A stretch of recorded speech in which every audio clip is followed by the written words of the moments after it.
Salut les gars, les filles, j'ai une abonnée qui m'a demandé comment faire le montage tubulaire. Donc je n'ai pas des vidéos, c'est vrai, proprement dit, avec ce nom-là. Mais bon, la technique, j'ai déjà fait avec les gants par exemple. Mais bon, je vais vous montrer ici comment faire le montage tubulaire de deux façons, enfin deux façons de le faire.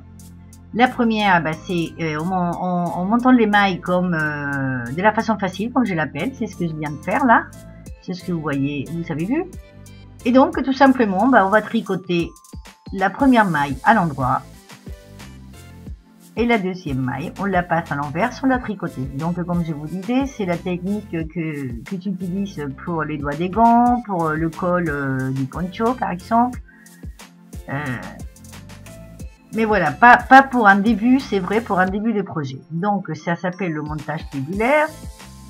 Et donc, tout simplement, c'est un montage pour que ça fasse un début de projet en double. Donc, les côtes, on va dire que ça soit des côtes en double.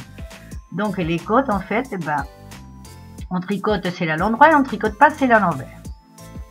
Donc là, voilà, on continue notre rangée. Toujours, pour celles qui connaissent pas, les débutantes et qui sont pas vues donc mes vidéos des gants et tout ça. Donc c'est la première maille, on la tricote à l'endroit et la deuxième, enfin voilà, c'est à l'envers, on la tricote pas. Donc c'est les côtes, voilà. Donc c'est à l'endroit, à l'envers, à l'endroit, à l'envers.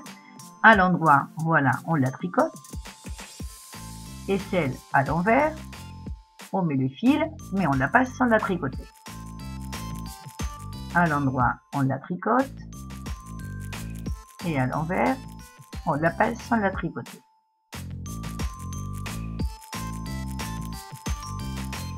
Voilà, et comme ça jusqu'au bout. Alors là, vous pouvez en faire autant de rangées que vous voulez. Ça dépend de enfin ça c'est au goût de chacun. Donc moi je vous montrerai plusieurs options. Donc si par exemple on en fait, je sais pas, plein, 6 ou 8, ou même plus. Voilà, ça nous donne ça. Voilà, c'est un échantillon, mais normalement ça nous donne ça. Donc c'est tout simplement on double. Donc ça fait plus gros. Et après on peut continuer à tricoter normalement les côtes. Donc on les fait toutes. On fait celle à l'endroit et on fait celle à l'envers. Donc soit vous faites voilà 8 ou 10 rangées en tricotant à l'endroit et pas à l'envers. Et après vous continuez vos côtes normalement. Ça vous fera un début de projet plus épais, plus gros, plus solide, on va dire. Et après, soit vous tricotez directement les mailles de votre point de ce que vous savez faire, soit vous continuez un petit peu les côtes, vous voyez, et ça donnera ça. Ça donnera un début, voilà, de cette hauteur qui c'est en double, voilà, avec le début, on est bien d'accord, en montant les mailles de la façon facile. Donc ça donne ça. D'accord? Donc c'est plus souple. Voilà. Alors maintenant, on va monter les mailles de la façon plus compliquée, comme je l'appelle. Je sais pas si ça a des noms, mais bon, moi j'appelle façon facile et façon compliquée. Donc, on va monter pareil, 10 mailles pour l'échantillon,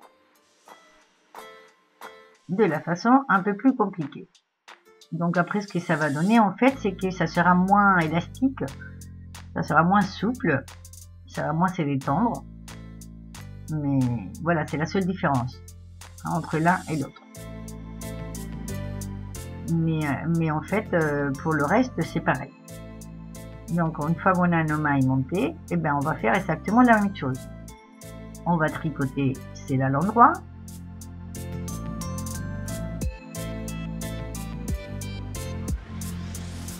À l'endroit, on la tricote. Et à l'envers, on la passe sans la tricoter. On tricote à l'endroit et à l'envers on la passe sans la tricoter.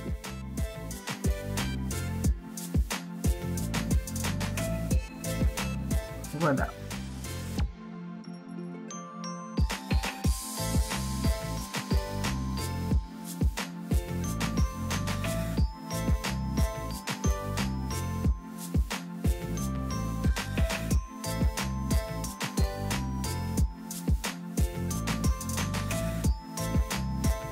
Donc là, ce que je vais faire, c'est qu'au lieu de faire plein de rangées avec cette technique, je vais vous donner l'option. Voilà une autre façon, c'est faire juste 4 rangées. De cette façon. Donc on aura juste le début, vraiment le début de nos côtes qui vont être en double. C'est une autre façon, c'est voilà, c'est comme je vous disais, à chacun de voir selon le goût, selon les goûts et selon ce qu'on veut faire, ce qu'on veut faire.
Une fois qu'on a fait les 4 rangées en double,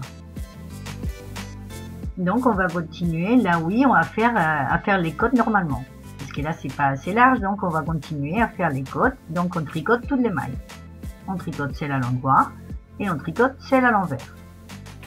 Donc dans la laine orange tout à l'heure j'ai fait je sais pas, j'ai pas compté, mais 8 ou 10 rangées en double, et après j'ai continué à tricoter les côtes endroit envers. Ici ben, j'ai fait juste 2 rangées, enfin 4 rangées en fait, 2 de chaque côté, donc ça fait 4 rangées.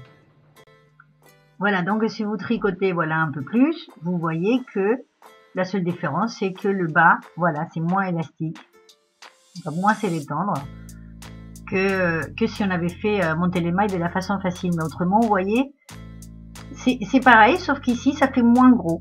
D'accord? Puisque on a que 4 rangées endroit envers. Vous voyez la différence? Regardez, je vais vous mettre les deux, l'une d'un côté et l'autre. Vous voyez, là, on détend moins, là, on détend un peu plus. Voilà, donc pour monter les mailles, vous les montez comme vous voulez. Il y a 2 façons, voilà, ça dépend de ce que vous voulez. Là, j'ai fait que 4 rangées, là, j'en ai fait un peu plus. Et vous voyez, la différence, c'est quand même que l'orange, bah, c'est quand même plus épais, c'est plus gros, puisque c'est en double, plus de rangées en double. Donc forcément, c'est plus gros. Et vous voyez que la laine, c'est exactement la même. D'accord, c'est exactement la même grosseur de laine. Et le orange, voilà, le fait que ça soit plus en double, ça fait plus costaud, ça fait plus solide. Ça fait plus grand. Et après, ben, ce que vous pouvez faire aussi dans vos projets, enfin ça sert aussi à ça, les côtes comme ça, c'est en fait pour pouvoir passer un ruban. Donc si vous faites plusieurs rangées en double, ben, vous pourrez mettre plusieurs rubans ou un ruban plus large pour après ben, attacher, faites ce que vous voulez. Ou alors, mais vous voyez, on ne voit pas puisque comme c'est en double, ben, ça reste à l'intérieur. Et aussi, vous pouvez le faire avec l'autre façon, si vous avez fait que 4 rangées, sauf que là, voilà, vous pourrez mettre un ruban plus fin, comme celui que je vous montre là. D'accord? Dans le orange, vous pourrez mettre ou plusieurs ou un beaucoup plus large. Et là, vous pourrez mettre qu'un petit, mais vous voyez, on voit pas des deux côtés. Voilà, il est à l'intérieur puisque c'est en double. Voilà, donc ça, ben, ça dépend de ce que vous voulez faire comme projet. Vous pouvez rajouter des petits rubans ou des petites ficelles. Voilà, bon, ben, je vous laisse l'idée. J'espère que ça vous plaît. N'oubliez pas de vous abonner. Et moi, je vous attends dans ma prochaine vidéo. Au revoir, à bientôt.